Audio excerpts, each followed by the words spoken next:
So ladies and gentleman, boys and girls, सगळ्यांचं खूप खूप स्वागत आहे पुढारी न्यूज आणि कलाकारमध्ये.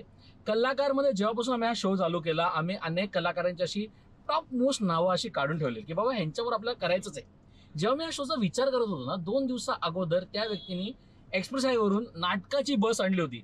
तेव्हा मला ठरलं की हा इंटरव्ह्यू हवाय आणि तो आज सत्यात उतरतोय. खूप खूप स्वागत आहे संघर्ष भाई. धन्यवाद. मी तुझ्या ह्या सातत्याने जे तू पाठपुरावा करून मला एकदम गाठलंस त्याचं मी फार कौतुक करतो, कारण आपली खूप दिवस झाले भेट पेंडिंग होती. राईट. आणि मी त्याचा दोष माझ्याकडे घेतो. एकदा तर तू आलाही होतास, माझ्याकडून ते कॅन्सल झालं, त्याच्याबद्दल ते माझ्या मनात राहिलं होतं. मी आधी तुझी माफी मागतो, कारण ते नाही सिरियसली. कारण काय, एखादा सेटअप लावणं, हे सगळं गाडीमध्ये तयार करणं, तो इंटरव्ह्यू प्लॅन करणं हे सोपं काम नाही. पण एकदा माझ्या काही वेगळ्या धावपळीमुळे ते कॅन्सल करायला लागलं. I am so sorry. पण आज आपण उत्तम इंटरव्ह्यू करूया. छान, सुपर्ब. आणि त्या इंटरव्ह्यूची सुरुवातच कडक झाली, कारण गाडी कडक आहे, माणूस कडक आहे आणि आमच्याकडे विषय खूप आहेत. आमच्याकडे नाटक आहे, आमच्याकडे गाडी, आमच्याकडे प्रवास आहे, आमच्याकडे कविता आहे, आमच्याकडे गाणं आहे. अजून काय पाहिजे आयुष्यात आणि काय हवंय तुम्हाला या सगळ्यानंतर? तर सुरुवात गाडी. ड्रायव्हिंग व्हील कधी हातात आली, कधी तुम्ही गाडी शिकलात, काय किस्से आहेत गाडीचे त्याच्याबद्दल? आमच्या बाबांनी पहिली गाडी घेतली होती ऑल्टो. आम्ही परभणीला होतो. छोटीशी आपली गाडी, मारुती सुझुकीची. तर असं ते म्हणतात ना की तुमच्या घरात गाडी असेल तर तुम्हाला गाडी लवकर येते. Very true. एके दिवशी मी गाडीत बसलो स्टेअरिंग वरती. बाबांना म्हणलं, बाबा गाडी चालू का? माझं वय 14 होतं, म्हणजे 18 पूर्ण व्हायचं होतं. 7 म्हणजे 8वी 9वीला असेल. बाबा म्हणाले, अरे तुला गाडी येत नाही, आपण आधी शिकवू तुला. म्हणलं बघू ना बाबा, चालू तर करतो.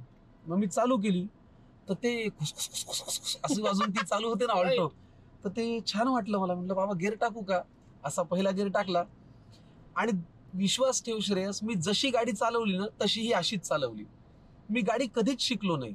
मला कुठल्याही ट्रेनिंग स्कूलला जावं लागलं नाही. मी गाड्या सगळ्या, म्हणजे मला बसही जी चालवता येते, मला ट्रकही चालवता येतो, मला मल्टी ऍक्सेल गाड्या पण चालवता येतात.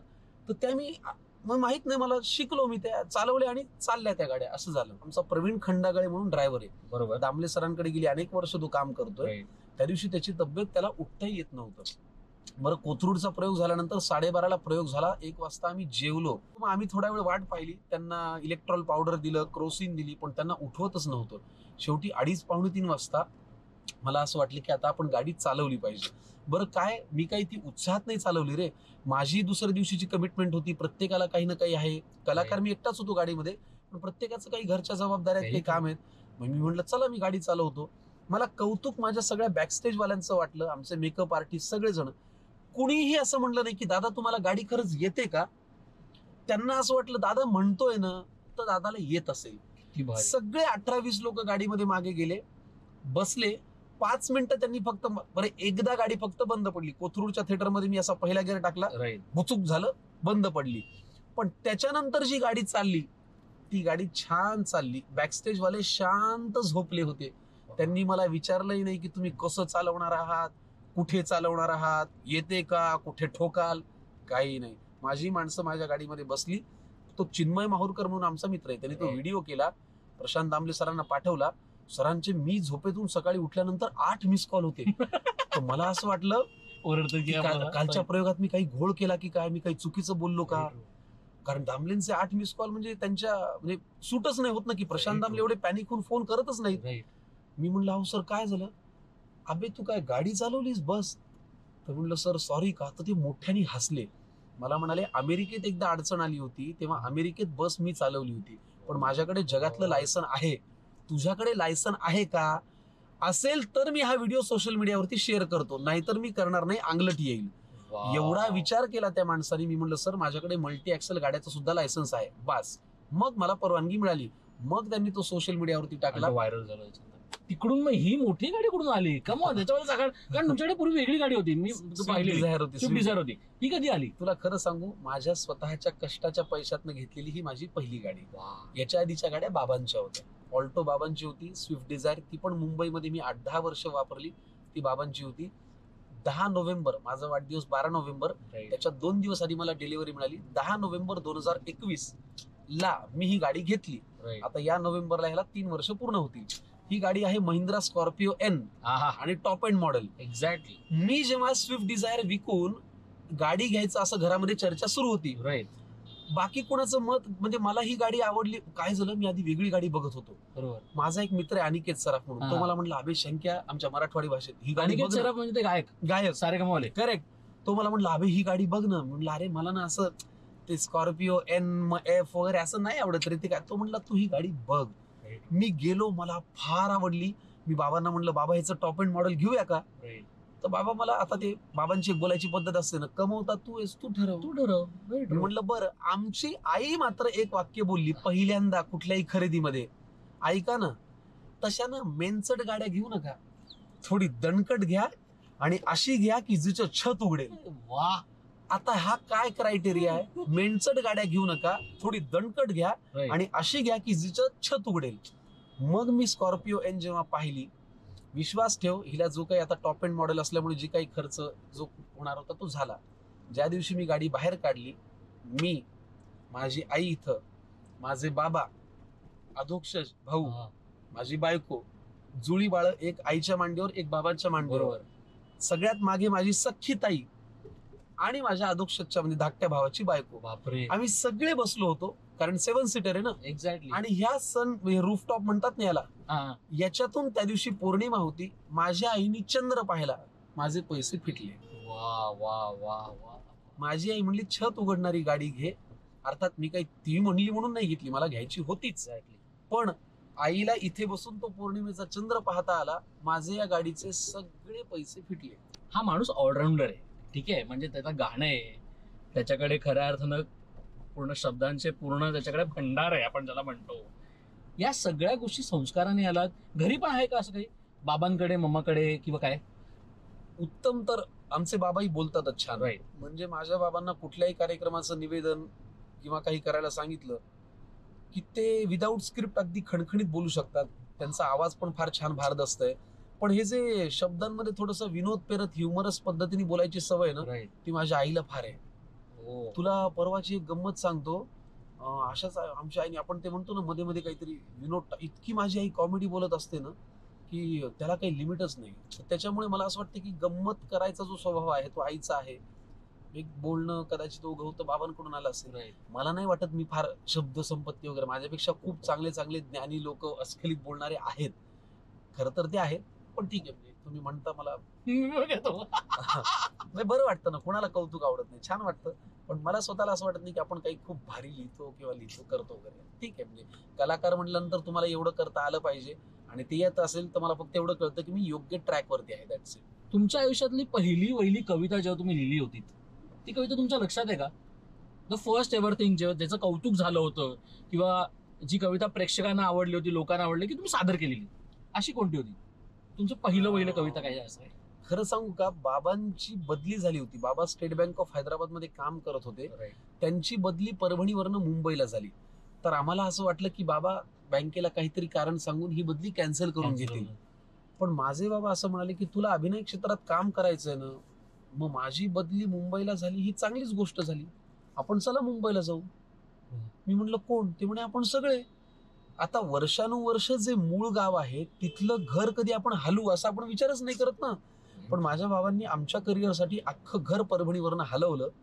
तेव्हा मी काही ओळी खरडल्या होत्या. अनेक सज्जन लोकांच्या मोजण्या इतक्या संख्येत आहे, नाकासमोर चालणारा हा माझा बाबा बँकेत आहे. फार मोठ्या कष्टाने त्याने मोठी पोस्ट साधली, नियमाप्रमाणे गौरवपत्र, आणि 4 वर्ष बदली. 4 दिवसात गौरवाची तार आली घरी. तारेत होतं बदलीचं गाव, वर्ल्ड फेमस मुंबापुरी. आता त्याच्या पुढचं मला आठवत नाही, पण मग त्या वेळेला मी ते पहिल्यांदा लिहिण्याचा प्रयत्न केला होता, आणि मग असं ते सुरू झालं. किती भारी. अनेक सज्जन लोकांच्या मोजण्या इतक्या संख्येत आहे, नाकासमोर चालणारा हा माझा बाबा बँकेत आहे. फार मोठ्या कष्टाने त्याने मोठी पोस्ट साधली, नियमाप्रमाणे गौरवपत्र, आणि 4 वर्ष बदली. 4 दिवसात गौरवाची तार आली घरी. तारेत होतं बदलीचं गाव, वर्ल्ड फेमस मुंबापुरी. आम्हाला काहीतरी मुंबईचं नाव काहीतरी आम्हाला ऐकून असं धस झाले. बाबा म्हणाले गाव सोडून सगळे जाऊ, बस झाले. अनेक वर्ष संसार आणि जिथे लौकिक नाव होता, निरोप तिथून घेताना जमला सारा गाव होता, वगैरे अशा पद्धतीचा काहीतरी लिहिण्याचा प्रयत्न केला होता. आणि तुम्ही म्हणताय की तुम्ही खूप छान लिहिताय, काय म्हणजे नाही असं नाही, भारी आहे सर. नाही एक्सप्रेस करायचा प्रयत्न केला, बाकी काय नाही. Right. नाटकाच्या प्रयोगांना आजकाल अनेक तरुण मुलं मुली येतात Exactly. आणि ते म्हणतात, सर आम्हाला ना तुमच्या कविता ऐकून थोडंसं लिहावंसं वाटलं. श्रेयस, माझी बॅग जर उघडलीस त्याच्यामध्ये आज किमान 50 तरी पत्र असतील. मला वेगवेगळी माणसं पत्र देतात, ह्या सगळ्यांचे पत्र मी लॅमिनेट करून ठेवतो. शक्य झालं तर त्यांना मेसेज करून रिप्लाय करतो, बोलायचा प्रयत्न करतो. तर त्याच्यामुळे ना माझ्याशी एक कलाकार म्हणून लोकांचा पत्र व्यवहार सुरू झालाय ना, याचा मला फार आनंद आहे. भाग्यश्री देशपांडे. भाग्यश्री देशपांडे यांनी मला काल बोरिवलीच्या प्रयोगाला येऊन त्यांच्या वडिलांनी लिहिलेलं एक पुस्तक दिलं. Right. तर त्यांची आणि माझी ओळख अशी, या भाग्यश्री देशपांडे जेव्हा मी नाटकाची बस चालवली होती तेव्हा पार्ल्याच्या प्रयोगाला आल्या. Right. त्यांनी मला एक पत्र दिलं. पत्र देताना डोळ्यात पाणी होतं. मी म्हटलं हो काय झालं? त्यामुळे हे पत्र तुम्ही घरी जाऊन वाचा. Right. मी ते पत्र आज घरी माझ्या लॅमिनेट करून ठेवलंय. भाग्यश्री देशपांडेंनी असं लिहिलं होतं, तुम्ही एक उत्तम कवी, नट, गायक, माणूस आहात. तुम्हाला 2 जुळी मुलं आहेत. तुमचं कुटुंब छान आहे. तुमच्यावरती प्रेक्षक प्रेम करतो. आणि हे सगळं सांगण्यामागचं कारण असं, तुम्ही काल गाडी चालवलीत नाटकाची बस, कौतुक वाटलं, पण हे धाडस आमच्या प्रेमासाठी पुन्हा करू नका. कारण तुम्हाला याची सवय नाही. देव करो म्हणजे देव न करो, उद्या जर असं कधी काही झालं आणि तुम्हाला काही झालं तर आम्हाला ते परवडायचं नाही. त्यामुळे तुम्ही असं धाडस पुन्हा करू नका. तर मला असं वाटतं की या लेवलचं प्रेम करून लोक जर ते पत्रातून एक्सप्रेस होत असतील, मी नावासह सांगतोय, भाग्यश्री देशपांडे यांनी मला ते पत्र दिलं. एका व्यक्तीचं नाव घेतलं जे आहे सुपरस्टार प्रशांत सर दामले. हे आयुष्यात आल्यानंतर आयुष्य किती बदललंय संघर्षबाई, खूप किती बदललं. किती मोठं झालं आणि किती समृद्ध झालं. खरं सांगू का, त्या माणसाकडून घेण्यासारखं खूप आहे. आणि आदराने मी म्हणतोच की माझे प्रशांत दामले सर आहे. एक्झॅक्टली. अरे का म्हणू नये? एकतर किती, मला सांग, पहिली गोष्ट 35 वर्ष तुम्ही रंगभूमीवरती काम करत राहणं, राईट. हे किती अवघड आहे. 35 वर्ष तुमचा देह तुम्ही तेवढा छान ठेवायचा, देखणा ठेवायचा, आवाज खणखणीत ठेवायचा, विनोद कायम ठेवायचा. या विनोदामध्ये कुठेही अश्लीलता नाही, कमरेखालचं बोलणं नाही, माणूस कुठल्या वादात नाही, माणूस कोणाशी भांडत नाही. हे 35 वर्ष करायला काही तर लागत असेल. राईट. आणि त्यांच्याकडनं मी काय शिकलो, तर व्यवसाय प्रामाणिकपणे करायचा. मी त्यांना, माझाही आवाज मध्ये मध्ये बसतो, कारण 2-3 सलग बोलायचं, संकर्षण वाह्यस्पृहा, तू म्हणशील तसं, नियमवाटी लागू. मी त्यांना, सर खूप आवाज बसतो, प्रयोगा व्यतिरिक्त गप्प राहा. कशाला उंडारक्या करतो? कुठल्या मित्राला भेटून काय होणार आहे? काही नाही. त्याच्याशी फोनवरती, मेसेजवरती मॅक्झिमम बोल, शांत राहा, वाचन कर, लिखाण कर. मलाही खूप बरं हे वाटलं Right. छान, की त्या 3 तासांसाठी उरलेले 21 तास 21 प्रामाणिक राहावं लागतं. तेव्हा ते 3 तास लोकांना तुम्ही Discipline. आनंद, ते डिसिप्लिन. एक्झॅक्टली. तर हे त्या माणसाकडून जर मला कळत न कळत शिकायला मिळालं असेल, तर मी त्यांना का म्हणू नये की हे माझे प्रशांत दामले सर. आणि मी अजून एक विचारणार होतो, तुमच्या आणि संदीप पाठकांमध्ये प्रशांत दामले कोणाचे, या विषयावर जर कॉम्पिटिशन लागली तर ते कोणाचे आहेत? पाठकचे, संदीप पाठकचे. हा, जोड संदीप पाठकचे. पाठक साहेबांना जिंकणं अवघड आहे. तर ज्याचं ड्रामा आणि लहान मुलं, आणि तुमच्या घरी पण छान लहान मुलं आहेत, त्यांना पण अभिनय आवडत असेल, आणि लहानपणी आपण सगळेच अभिनेता असतो ना, आपण सगळे कलाकारच असतो. किती भारी वाटतं त्या कलाकारांना बघताना, त्यांना जज करताना, त्यांना काही सांगताना. फार भारी. हा. म्हणजे हा कार्यक्रम प्रेक्षकांना फार आवडणार. एकतर काय आहे, वय वर्ष 3 ते वय वर्ष 11, 12, 15 असा वयोगट आहे. 3 वर्षाची मुलं मुली पाठांतर करतात, न घाबरता स्टेजवरती बोलतात. म्हणजे हे काय आहे यार. 3ऱ्या वर्षी मला नव्हतं हे येत काही बाबा. पण ह्या कार्यक्रमाने एक वेगळी मज्जाही आणली. मला पहिल्यांदा परीक्षक केलं. हा, सर भारी वाटतं. म्हणजे झी मराठीवर तर तुमचं लुक पण चांगला आहे परीक्षक म्हणून. हो का? लुक कॅरी जे तुम्ही करताय, हा कडक सर. खरंच मला ज्यांनी तू कोणी चढवत केलं त्यांना नाहीयेस प्लीज ना? सांग. नाही, ज्यांनी कोणी केलं त्यांना प्लीज सांगा, तुमचा लुक खूप कडक दिसतो. मला फुगवत नाही. बिलकुल नाही. मग ठीक आहे. पण तुला खरं सांगू का, हे बघ 2008 साली स्पर्धक म्हणून आलो होतो. आता 8 आणि 10, 18, 19, 20, 21, 22, 23, 16 वर्ष झाली मुंबईमध्ये येऊन. झी मराठीने मला स्पर्धक ते परीक्षक केलं बघ. आपण सगळ्या गोष्टीवर गप्पा मारू शकतो, पण एका गोष्टीसोबत गप्पापेक्षा स्वर, सूर, ताल आणि गाणं. हे गाणं काय, म्हणजे काय वेळ आहे गाण्याचं, त्याच्याबद्दल प्लीज आम्हाला सांगा. नाही, काय झालं, लहानपणी माझी ताई MS संगीत झाली. हा. स्नेहल जोशी तिचं नाव आहे. तर तिच्या सोबत कुणीतरी जावं म्हणून आमच्या बाबांनी मलाही गाण्याच्या क्लासला पाठवलं. राईट.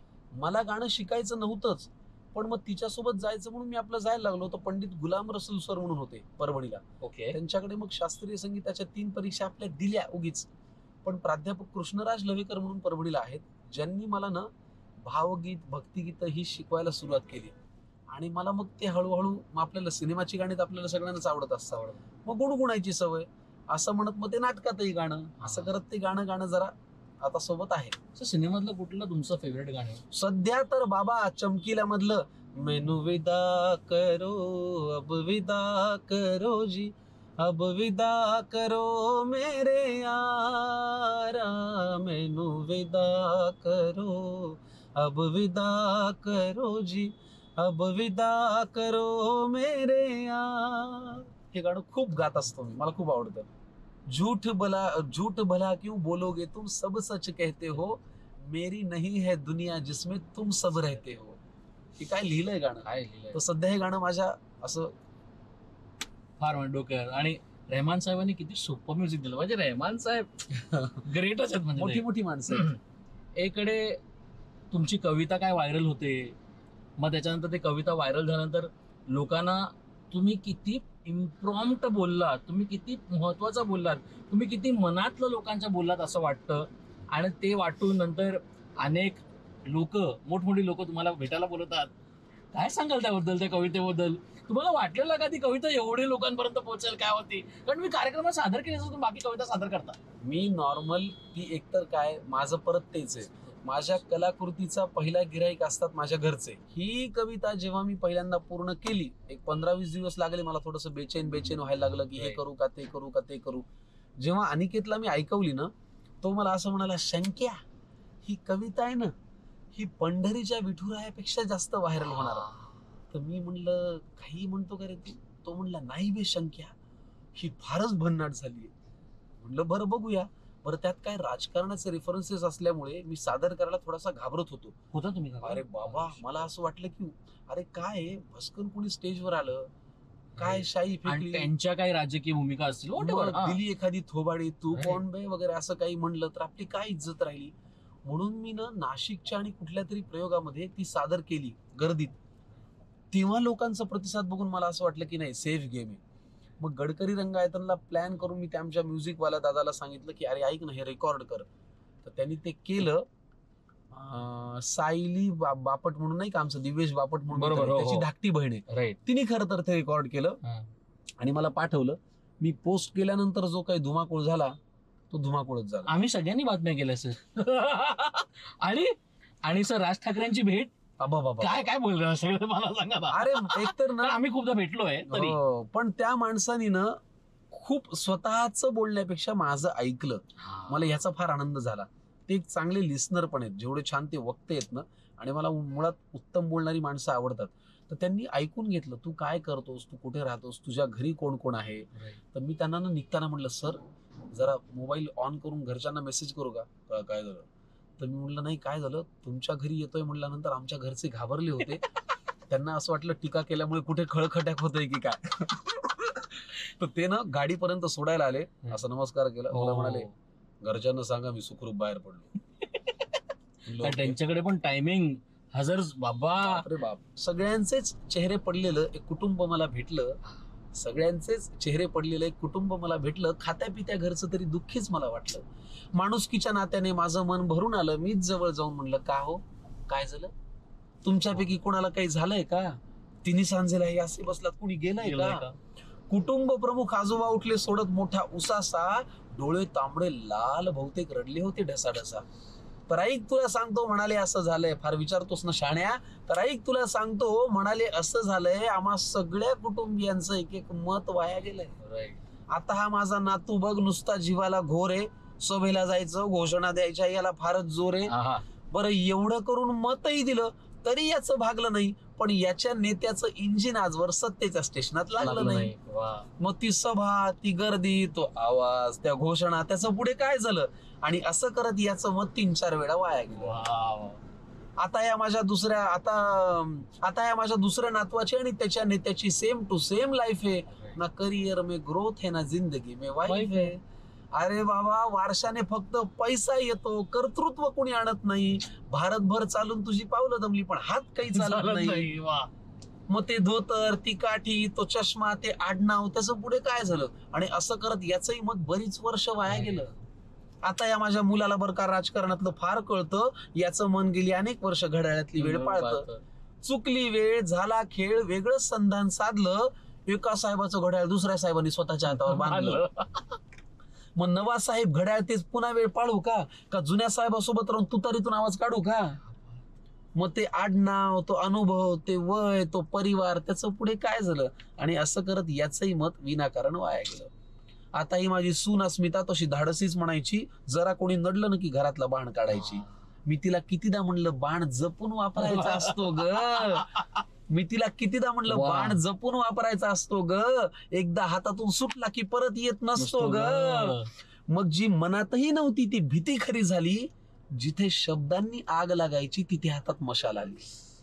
मग तो बाण, तो बाणा, ते कडवट, ते सैनिक यांच्यात असं काय झालं? आणि असं करत हिचं हिमत विनाकारण वाया गेलं. आता ही माझी बायको, ही घडवेल तेच घरात घडतं. याला अर्थ आहे बरं का, घडवेल तेच घरात घडतं. आता ही माझी बायको बरं का, ही घडवेल तेच घरात घडतं. नाव हिचं लक्ष्मी, हिला कमळ फार आवडतं. वा. मी लगेच पुढे विचारलं, माझी उत्सुकता त्यांना दिसली असेल. अहो, कमळ जिथल्या तिथेच आहे, मग यांचं मत वाया गेलं नसेल. ते म्हणाले ती दुःखात नाहीये तशी, पण तिच्या मनात मात्र तळमळ आहे, कारण ज्यांच्या विरोधात मत दिलं त्यांच्याच हातात आता कमळ आहे.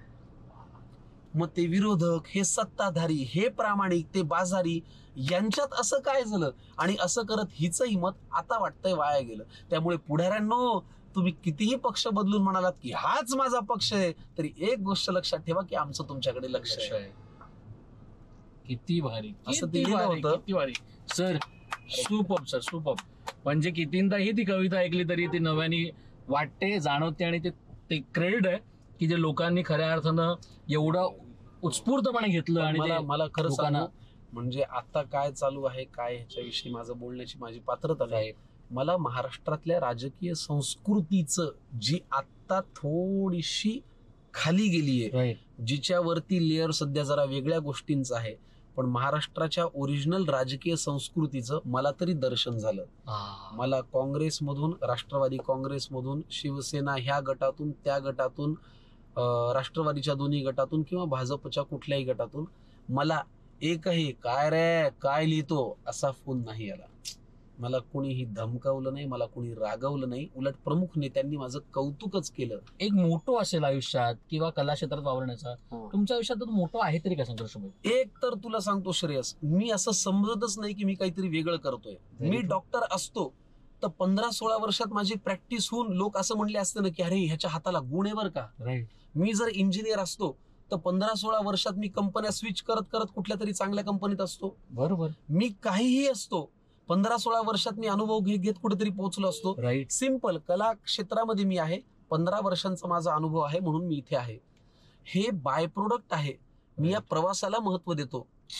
त्याच्यामुळे मी असं काही समजत नाही की मी वेगळं कलाकार आहे, काही वेगळं नाही. मी डॉक्टर असतो तर हे झालं असतं, इंजिनियर असतो तर हे झालं असतं. उलटा प्रवासाची भीती वाटते सर. जे काही पुंजी आपण घेऊन आलोय, जी शिदोरी बांधून घेऊन आलोय ना, तर ती शिदोरी पुरवून खात प्रवास पूर्ण करायचा. मला संतुष्ट वाटत की नाही? संतुष्ट वाटायसारखं केलं काय? मला अजून नाही वाटत. काय केलंय? काहीच नाही. मी तुला तेच म्हणतो, हा तर बाय प्रोडक्ट आहे.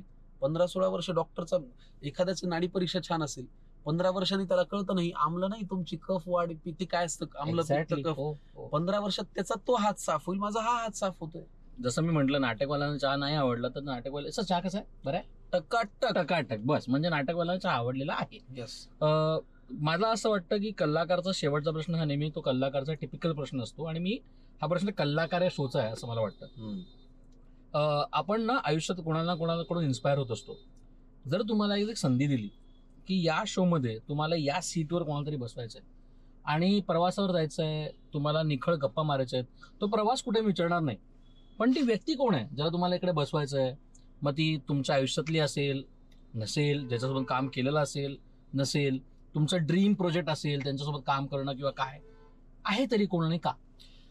मला माझ्या प्रेक्षकाला इथे बसवायला आवडेल. माझ्या नाटकाच्या ऑडियन्सला मला इथे बसवायला आवडेल. त्यातला एक सुजाण सुज्ञ प्रेक्षक मला माझ्या प्रवासात कायम हवाय. त्याच्याबरोबर मला गप्पा मारायच्या. त्या प्रेक्षकाला काय हवंय हे मला जाणून घ्यायचंय आणि मला तसं काम पुढची 50-60 वर्ष करायचंय. या कलाकाराला त्याच्या कारमध्ये मला माझा प्रेक्षक हवाय, कायम फ्रंट सीटला. वा, माझं कुटुंब तर माझ्या मागच्या गाडीमध्ये बसलेलं असेलच, प्रश्न तो नाहीये. त्यांची पाठ म्हणजे ते पाठीशी असणं फार महत्वाचं आहे. राईट. पण मला माझ्या सोबत माझा प्रेक्षक हवाय, बाकी काय नाही. वा.